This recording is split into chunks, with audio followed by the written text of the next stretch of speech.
So when you stop drinking, you realize you were disrespecting yourself for a very long time.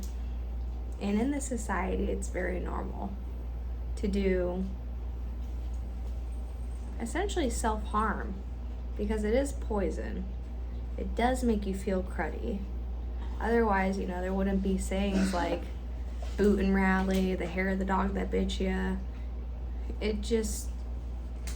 I remember nights that I would feel too drunk, throw up, and then continue drinking. And I realized that if I were to be in a sober state of mind, I most likely would not do that, let alone drinking in front of small children because I thought it was normal and it's fine and they don't know what's going on. They know. And then this is the example I'm setting for them, while simultaneously it was the thing that broke me and my father up for such a long period of my life because of his drinking and because of his inability to show up for me in a sober mind frame. And I learned that disrespecting yourself and things like saying I'm sorry held no weight. It was normal to disrespect yourself, and it was normal to say things like I'm sorry and then repeat that behavior, repeat that habit, and do it over and over and over again with no serious repercussions. Or at least that was, my YouTube, my state, my experience. I just want to put it out there, just in case somebody feels like, is this normal? Because I didn't question it for a really long time. And then I hit an emotional rock bottom, I guess, where I was just so fed up with myself. I was just so sick of saying things like I'm so sick and tired. I'm just so over it. And I just was disrespecting myself. I was doing and saying things I normally wouldn't do had I not been drinking. And even when it was a normal amount of alcohol that I would consume, regardless, the day after I would just feel less than. And I stopped showing up for myself.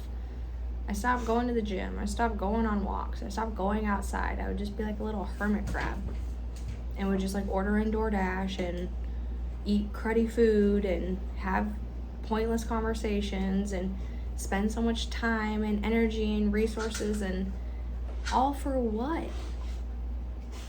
Looking back now, I'm like, why would I even do that? But I know that I was trying to escape myself, escape, bad situations or experiences that I didn't want to yet face. But now that I face them, I realize going through it is the only way out of it. So I had to face myself and the things that I didn't like about myself, which a big part of it was just the constant disrespect, the constant I'm gonna be better, I'm gonna do this differently, and then just to fall back into my same routine and my same habits and behavior. And it just left me feeling worse than when I had started every single time. And I just was so tired of not showing up for myself and disrespecting my body, disrespecting my mind, disrespecting other people, because I was more on the rude end more times than not, which I didn't like that characteristic about myself. And then when I would wake up, I would feel guilty and shameful, oh, I can't believe I said that, oh, I can't believe I did that. But I can believe it when you're putting this mind altering substance into your body. No shit, right? Obviously you're gonna have some, there are different types of people who drink. I was definitely drinking out of a place of desperation to feel better and to feel happier. But when I stepped away from drinking, I'm disrespecting yourself is not going to make you feel happier. Maybe momentarily, but then when the alcohol subsides and you go back to reality and you go back to your normal way of living, you're back in this state of depression and anxiety and not feeling happy. Why? Because you disrespected yourself. You didn't keep your word to yourself. But when I found true happiness, I feel now, it's not even a happiness the state of the feeling, just more so I'm fulfilling my purpose by showing up as the best version of myself, by filling my cup first and telling myself that it's okay, I fill my cup first. I'm not being selfish. I'm filling my cup first so that way I can give the best version of myself. Like when I've slept an adequate amount, I've woken up and gone on my walk and tended to the dogs and took them out and got sunlight and drank my water and went to the gym and read my book and meditated, I feel better. And therefore, I perform better. Therefore, I'm kinder and nicer and want to show up for people.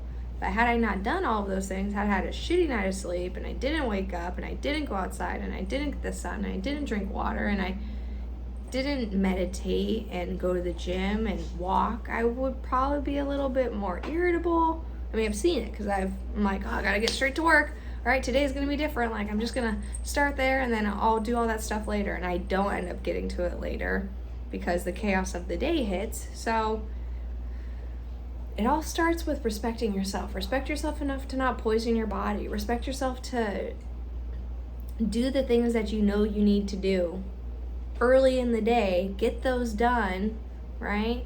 Get that out of the way and then go about your day. Keep your word to yourself and be careful with what you say you're gonna do because you need to make sure that you set yourself up to win.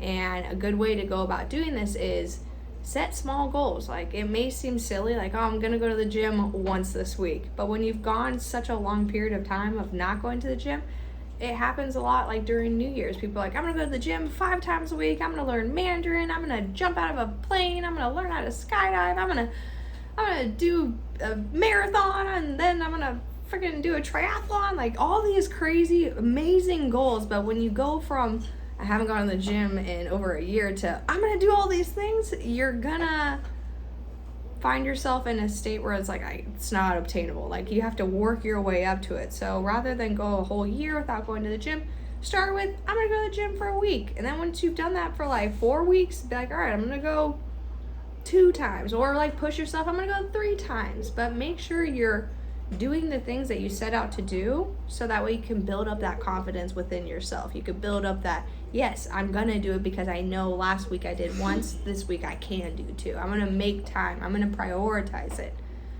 And you have to value the things that you prioritize. And if you don't really value it, you're not gonna prioritize them. That's just the way the cookie crumbles.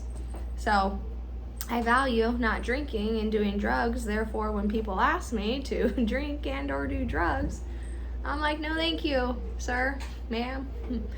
Hard pass. I got shit to do. I gotta get to sleep. I gotta wake up. I gotta walk the dogs. I gotta get sun. I gotta drink my water. I gotta read. I gotta meditate. I gotta go to the gym. And when people see it as like, oh, you're so regiment, like you have so many regiments, like you're so strict, it's like, no, but I feel like this allows me to have such a flexible schedule. After I get that first, what was it, like bite the frog or swallow the frog or Lou, yeah. What's that like? Swallow the frog saying? Swallow the frog. Just eat the frog. Eat the frog. I've never heard the saying, but it's a new one.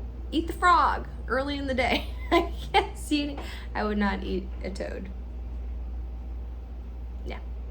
Anyways, getting that stuff done, eating the toad, getting that done early in the day allows you to have such an easier day. Because once you do the hard stuff, the rest is all easier. Like, if I can get my ass up at 6 a.m. and do all the stuff that I don't want to do every day, and you build that confidence up within yourself, you're like, I can handle anything else. And then those limiting beliefs basically fuck off.